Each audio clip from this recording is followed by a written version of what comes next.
I usually just talk about my city exploration game on this channel, but today I'd like to talk about something about game development in general that's been bothering me lately. I keep coming across game dev advice channels that promote this very pragmatic approach to game development.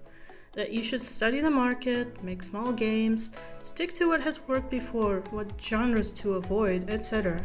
Sometimes I also see similar sentiments in my comments. And a lot of it is good advice, don't get me wrong. But what I think often gets lost in these discussions is the notion that games are primarily art. When a player buys a game, they are buying a work of art. And sure, all good art has a business side to it, but it can't be all business. There needs to be a real artistic inspiration in it. And there needs to be innovations, something that isn't yet proven to work, which comes with risk. And I feel like this overly pragmatic approach to game development creates an illusion that if you do everything right, you can create a hit game without any risk. And ironically, I find that the people who share this view are the ones who haven't actually created any successful games themselves. They often confirm this view by listing all the failed dream game projects that there's no shortage of, admittedly. That's why I want to talk about my personal experience as a counterexample.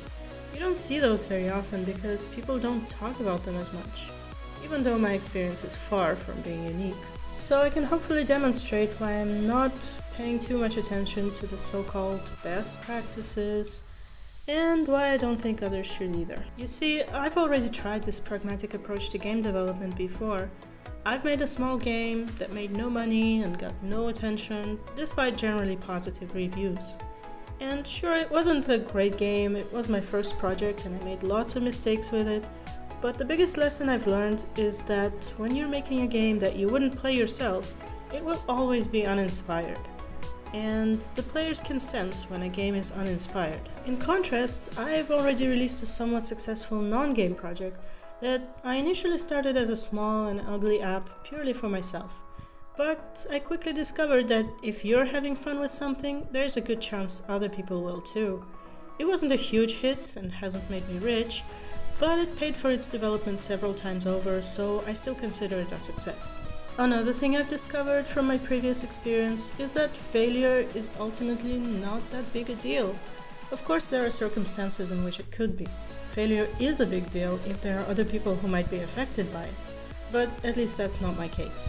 Everyone always warns me that the project I'm currently working on full-time will fail and I will end up broke and unemployed. But that doesn't scare me because I've already been there. My first game failed, I was dead broke at the time and had just moved to a new country where I had no connections and didn't even speak the local language that well. But guess what? I put that failure of a game on my resume and it helped me find a better job than I would otherwise.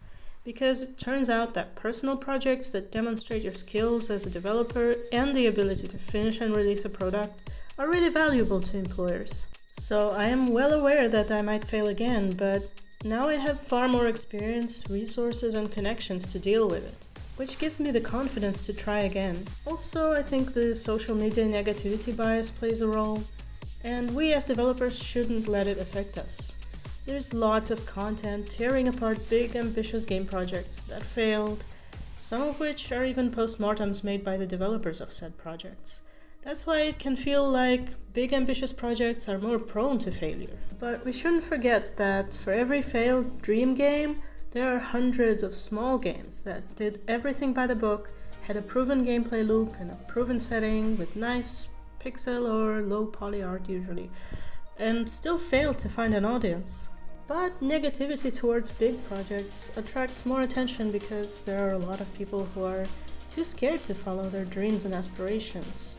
And seeing others try and fail gives them comfort and reassures them that not trying is the right thing to do because it's the only way not to fail. Speaking of which, it's always so easy to tell when someone is projecting their own insecurities on a creator. This is very different from criticism, by the way. Criticism is one of the reasons I'm posting these videos to begin with, as I genuinely want to hear other people's opinions on my project so I can improve it. But sometimes I get these comments like, your whole project is stupid and you're wasting your time, or you should just quit and stop embarrassing yourself. And I catch myself thinking, I wonder what made this person so angry, because if If I come across a video I don't like, I just close it, click don't recommend channel, and move on. Why are they talking to me like a mean and disappointed parent talks to their child? And then I realize why, and it makes me really sad for them. So my point is, to all you people with creative aspirations, I just want to say it's okay to try. It's okay to try things that are unconventional, impractical, or things that haven't been done before. Listen to the conventional advice, but don't take it as some kind of dogma that you have to blindly follow. Of course, be prepared to deal with failure, but try anyway. I don't yet know how my own game will turn out. Maybe it'll be another financial failure and I'll be looking for a job again, who knows. But what I do know is I'm having an absolute blast working on it, playtesting it, and talking about it. And my life has already been improved greatly by it, so it's already proven to be worth my time.